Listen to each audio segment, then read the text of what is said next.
నమస్తే, welcome to meta news. ఇక మ్యాటర్లోకి వచ్చేస్తే రాజధానిలో రాంగ్ రూట్లో వెళ్తే ఏమవుతుందో వైసీపీకి తెలియదు కాదు. ఒక్క ఛాన్స్ అంటూ అధికారంలోకి వచ్చిన జగన్ అమరావతిని విధ్వంసం చేసి ఎన్నికల్లో తగిన మూల్యమే చెల్లించుకున్నారు. 2024 ఎన్నికల్లో నిండా మునిగారు. అయినా సరే వైసీపీ వైఖరి మారటం లేదు. రాజధాని విషయంలో అదే కుట్రలు చేస్తుంది. మొదటి నుంచి అమరావతి పైన వైసీపీది విష ప్రచారమే. అధికారంలోకి వస్తూనే 3 రాజధానుల పేరుతో రాష్ట్రాన్ని ముక్కలు చేసి ఏపీకి అసలు క్యాపిటల్ అనేది లేకుండా చేశారు. అమరావతిలో నిర్మాణాలన్నీ ఆపేసి శిథిలావస్థకు చేర్చారు. రాజధాని కోసం ఉద్యమించిన రైతుల పట్ల, మహిళల పట్ల అమానుష్యంగా వ్యవహరించారు. ప్రజా ఆగ్రహానికి గురై ప్రతిపక్ష హోదా కూడా కోల్పోయారు. కేవలం 11 స్థానాలకే పరిమితమయ్యారు. అయినా మేమింతే అన్నట్టుగా వ్యవహరిస్తున్నారు.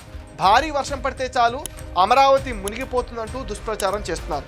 గ్రాఫిక్స్, ఏఐ మాయాజాలంతో ఫేక్ ప్రచారం చేస్తున్నారు. 2014 నుంచి 19 వరకు ఏ విధంగా అమరావతికి వ్యతిరేకంగా తప్పుడు ప్రచారం చేశారో ఇప్పుడు కూడా వైసీపీ అదే స్ట్రాటజీని అమలు చేస్తుంది.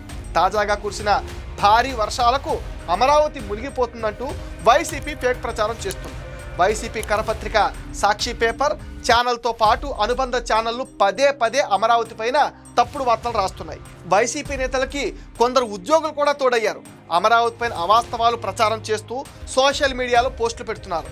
రాయలసీమకు చెందిన ఒక వైసీపీ మాజీ ఎమ్మెల్యే ఒకరు పులస చేపలను 2-3 ఏళ్లలో అమరావతిలో చూడబోతున్నామంటూ వెటకారం చేశారు.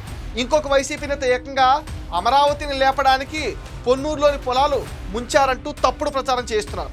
అమరావతి గురించి సోషల్ మీడియా ముందు వ్యాఖ్యలు చేసిన వారిపైన ఆ ప్రాంత రైతులు పోలీసులకు ఫిర్యాదు చేస్తున్నారు. మరోవైపు తప్పుడు వార్తలు ప్రసారం చేస్తూ కారు కూతలు కూస్తున్న వారిపైన కేసులు నమోదవుతున్నాయి.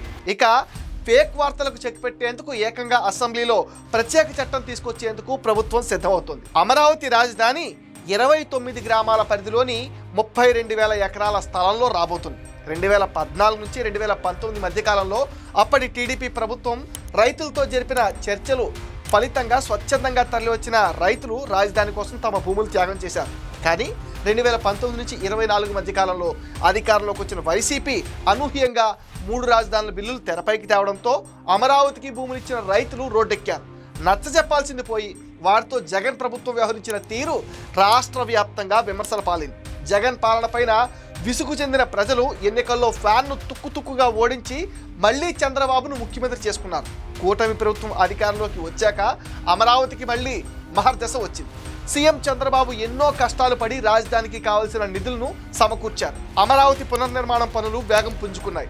రాజధాని నిర్మాణంలోని వేలాది మంది కార్మికులు రేయింబవళ్లు పనిచేస్తున్నారు.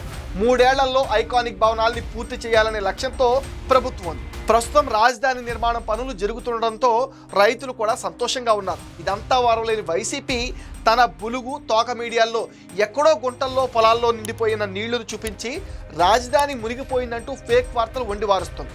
ఇప్పటికే అమరావతి రైతులు జగన్మోహన్ రెడ్డి పైన కోపంతో ఉన్నారు. అది వారి మాటల్లోనే తెలుస్తోంది. గత పాలనలో జరిగిన దాష్టికాలు, రైతులు ఎదుర్కొన్న కేసులు, మహిళలు పడిన అవమానాలు ఇంకా వాళ్ళు మర్చిపోలేదు. అయినా సరే అమరావతి మునిగిపోతుంది, భూములు చెరువుల్లా తయారవుతున్నాయంటూ మరోసారి వైసీపీ ఫేక్ ప్రచారం పైన ప్రజలు ఆగ్రహం వ్యక్తం చేస్తున్నారు. రాజధాని ప్రాంతంలో ప్రస్తుతం పనులు జరుగుతుండటంతో ఎక్కడికక్కడ గుంతలు తీసుంచారు. మరికొన్ని చోట్ల పునాదుల కోసం నేలను తవ్వారు. వర్షాల వల్ల వాటిలోకి నీళ్లు చేరుకుంది. అలాగే రాజధాని ప్రాంతం కావడంతో భూ కేటాయింపులు జరిపిన సంస్థలు తమ పనులు కూడా మొదలుపెట్టాయి. దాంతో కొన్ని చోట్ల నీరు నిలబడింది. భారీ వరద వస్తే కొంత నీరు నిర్మాణాల్లోకి రావడం సహజం. ఈ లోపలనే రాజధాని ప్రాంతం మునిగిపోయిందంటూ వైసీపీ దుష్ప్రచారం మొదలుపెట్టింది. ఇటీవల ఇలాగే రాజధానికి నిధులు ఇవ్వద్దంటూ వైసీపీ వరల్డ్ బ్యాంకుకు ఒక లేఖ కూడా రాసింది.